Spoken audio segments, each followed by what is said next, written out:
All right, friends, family, and followers, we're going to jump right in here and I'm going to ask you, do you have move-in ready soil?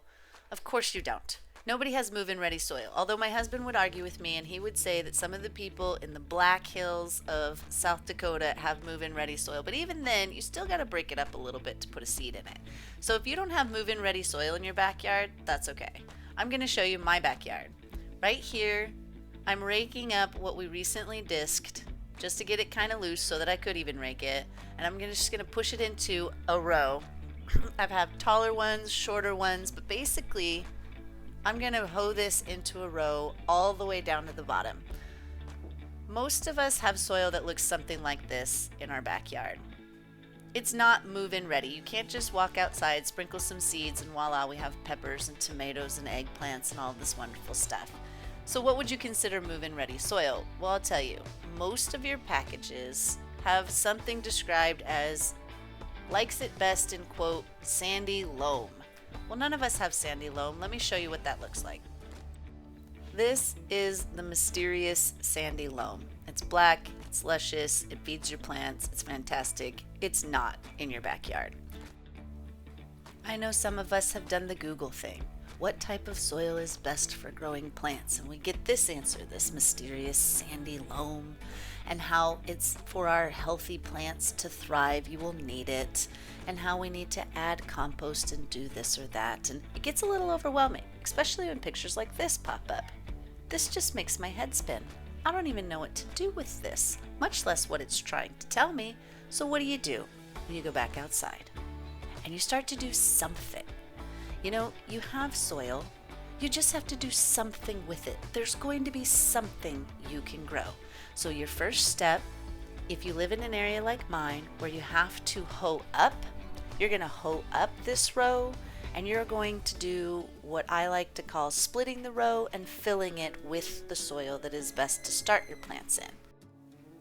I'm going to show you how to do that, but first I want to answer the question of why don't we have sandy loam? Why is our backyard dirt like this? Well, it always starts in the beginning.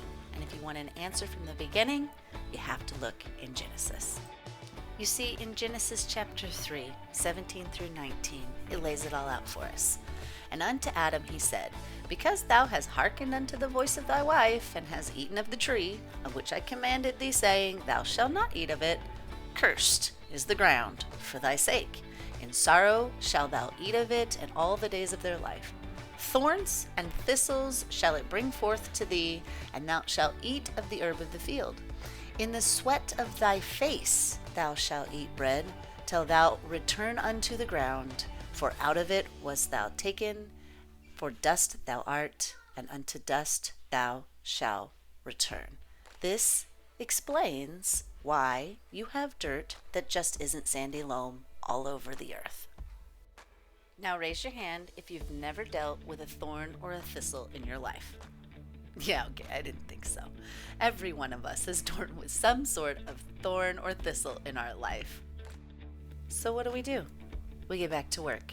And I'm going to show you what I do to deal with the thorns, the thistles, and the fact that I just don't have sandy loam in my backyard. And so like I said, my first step, I'm going to hoe this up into a row.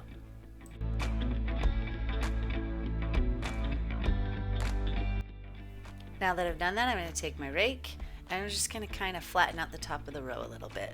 This just kind of taps things down because as you can see, this is pretty loose. It's clumpy, it's got roots, it's got branches, it's got old weeds in it, it's got all kinds of stuff in it. So I'm just going to kind of tap it down all the way and all the way back. Okay, so in some areas like mine where you get a lot of water, you want to make sure that your row is nice and tall. And as you can see here, I cut a nice straight edge off of my walkway, which you'll also see me not walking where my rows are, and you'll see me not walking in between my rows. I have 4-foot pathways and then 4 foot of area where I make rows and then 4-foot pathways again. But right here, what I'm doing is I'm cutting sharply off of my pathway to make a place for the water to run where it won't take my row with it. Now, I never thought I would ever live in an area where I had to tell the water to get out of my garden, but I do. In New Mexico and Arizona, they actually are going to do the opposite of this. They're going to plant down in the furrow so that when it rains, it fills up with water, soaks way down in there, and really just kind of saturates and hangs out in the soil for a little longer. So I'm going to do this all the way up and down.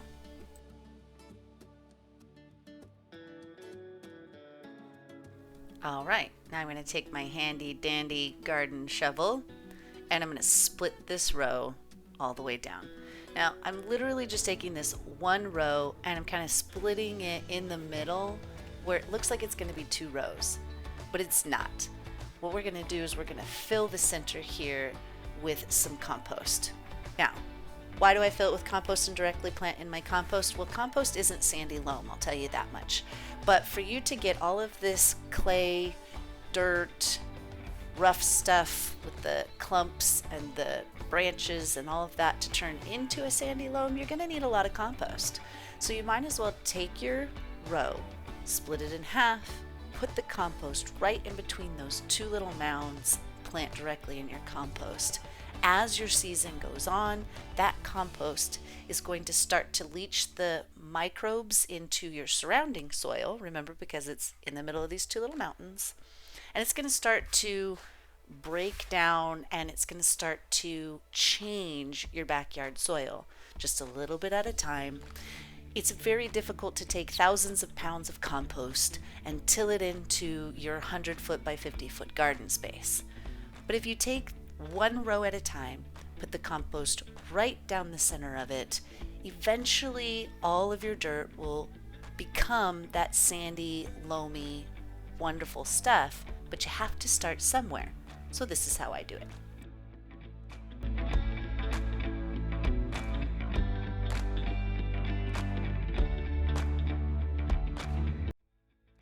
All right, now that that's done, I'm going to grab my wheelbarrow full of compost. I'm going to grab my flat shovel again, and I'm going to start filling this trench with my compost. You can see on the left, I've already done one. And see again, I use my 4-foot rows. Listen, 4-foot rows allow you to get a wheelbarrow, a tractor, whatever you need, a wagon, whatever you need down in between. And then 4-foot spaces for growing allow you to reach the middle from both sides. So here's my flat shovel. There's my wonderful compost. Again, it's not sandy loam. It looks like that, but it's not. It's just compost. But it has everything that your tiny little seeds, your tiny little starts need, and everything that the surrounding soil needs to start to turn into luscious sandy loam. So I'm going to fill this trench all the way down and back. Just as a quick reminder, you want to make sure you're using fully finished compost. You don't want any hot manure next to your plants or your seedlings. All right, that brings us to my favorite part. Here's my big helpers. They're going to put a seed in every single hole. Now, I have a friend who made a really cool seed planting guide for her kids. And if I was that cool, I would make one too. She said she'd make me one. I might put her up to that, and then I'll have to show it to you. But in any case, this isn't terribly difficult. I literally took a stick, you can see it here, and I just kind of poked a little hole to the depth that I knew these seeds needed to be planted in. Now, I've showed you guys on one of my other posts my nuts and bolts and washers. Those are for my bigger seeds. I lay my big seeds on the ground, push them in with my washer, and we're good to go.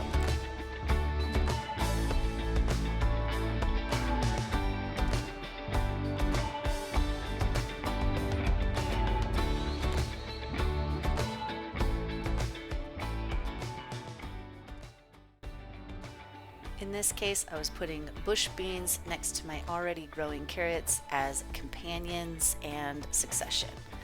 So here's my big guy. He's helping me out, putting a seed in every single hole I punched. Remember, this time I was only using a stick I just happened to pick up right before this. It doesn't have to be complicated, guys, and it doesn't have to be expensive.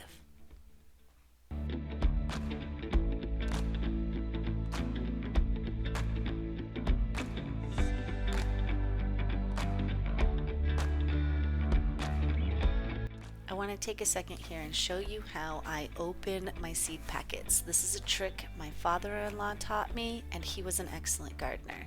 He always opened the bottom of the package, and I always thought that was kind of funny, right, because seeds would fall out.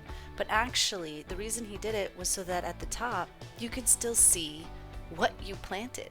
Often, many of us tear off the top, and we can no longer tell what we've planted in this row. I gained another big helper. She's also taking each little tiny seed and placing it in each little divot I made.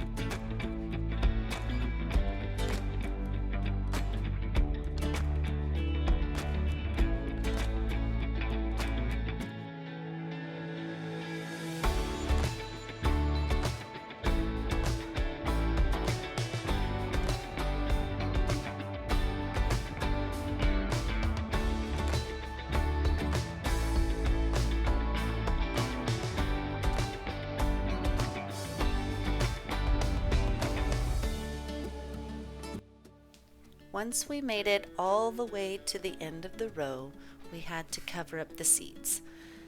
So you just take your hand and you pinch the soil over the seeds, and then you come behind it and you pat it down. My big helper helped me pat it down. And now you should do what every distinguished gardener should do at the end of planting a row. Do your happy dance.